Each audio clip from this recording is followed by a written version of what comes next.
My name is Brian Inyart. This is for KIN454, Dr. Garrett at California Baptist University. This is my critical assignment for psychological aspects of sport and exercise.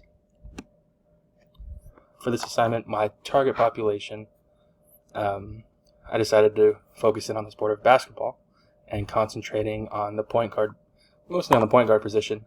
The age range that I am focusing on is high school, which is age 14 to about 18 years old. Furthermore, in the game of basketball, different positions have different roles, which in turn makes them have different in-practice and in-game situations, which can make or break an athlete psychologically. Specifically in the point guard position, they're kind of like the shot caller, so mentally they always have to be on it, or it can cost them the game or their team the game. I will also compare a little bit. I also have some comparisons between the point guard and the other positions in the game of basketball. I think that having the opportunity to observe the cognitive end of the point guard position on a high school boys basketball team will help me to grasp more of the mental part of the sport rather than the physical part. Environmental aspects for high school boys basketball. With my target population being high school boys, there are a lot of different influences that would positively and negatively affect the motivation of the athlete. First, I'm going to go through some reinforcements. At Woodcrest, I coach at Woodcrest Christian High School. It's a private Christian high school. Socially, I have seen a lot of the athletes lean on each other and the coaches in more of a spiritual manner, which is great, especially coming from public school and seeing this from a different light. Which that is a positive reinforcement. Being able to connect more with your athletes spiritually, and actually being allowed to do that, rather in a public school not being able to. An example of a negative reinforcement would be punishment, which can help to control the negative behavior of athletes, though. During a game, praising athletes helps boost their confidence and encourages them to keep doing a great job.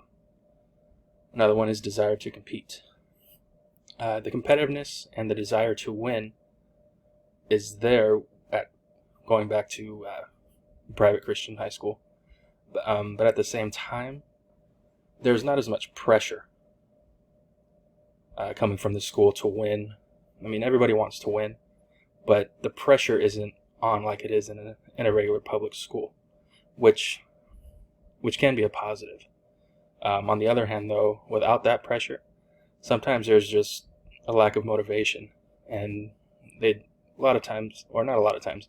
some of the times we get athletes who just settle.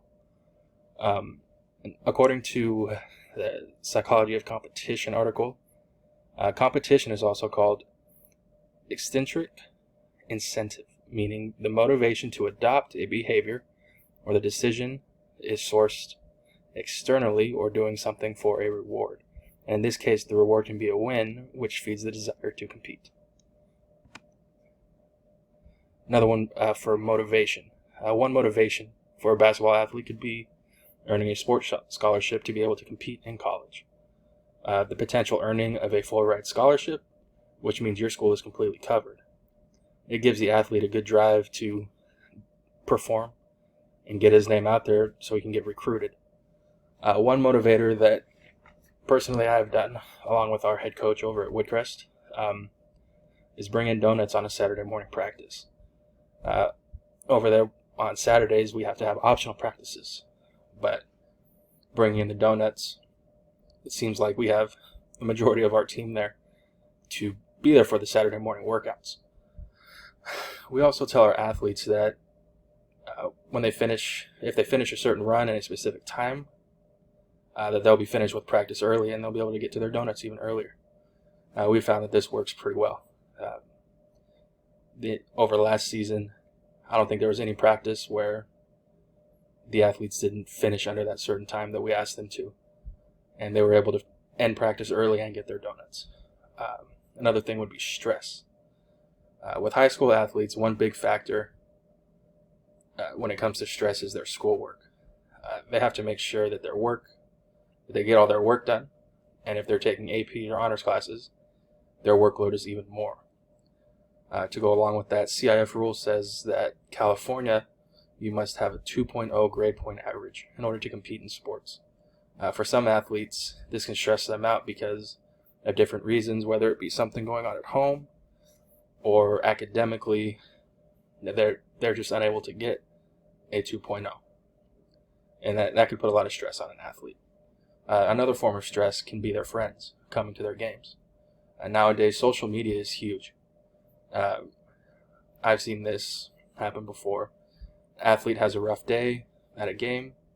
The next day, they're talked about through the entire school of how bad they did, how many free throws they missed, and athletes put a lot of that on themselves, and they try to improve on what they did so they're not the talk of the campus.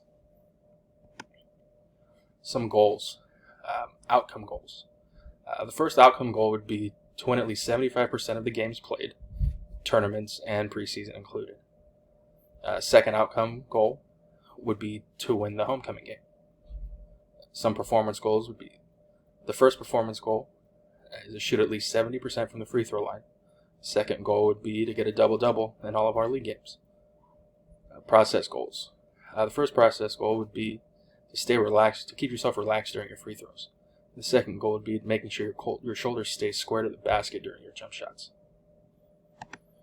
In order to achieve those goals, the outcome goals, to achieve the first one, the athlete would need to make sure they are practicing and playing hard, as well as getting the rest of the team on board to win.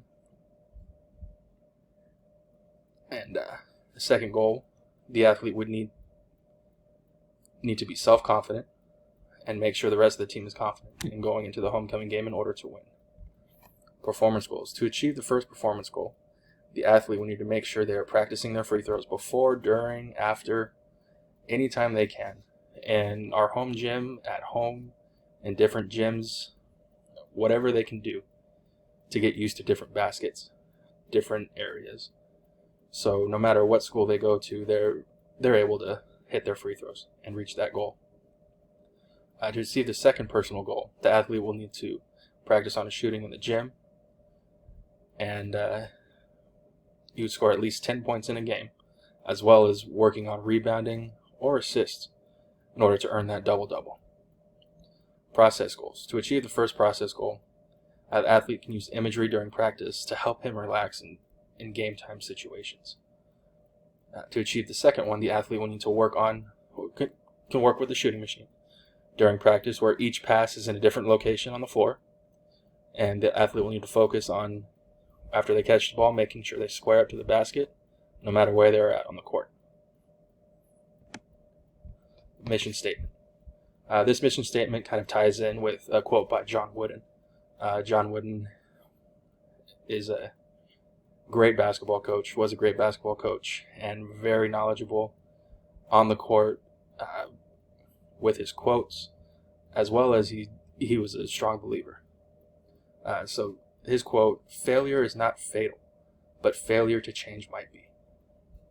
For me, this ties along with Romans 5:3-5. Not only so, but we also glory in our sufferings, because we know that suffering produces perseverance. Perseverance, character, and character, hope.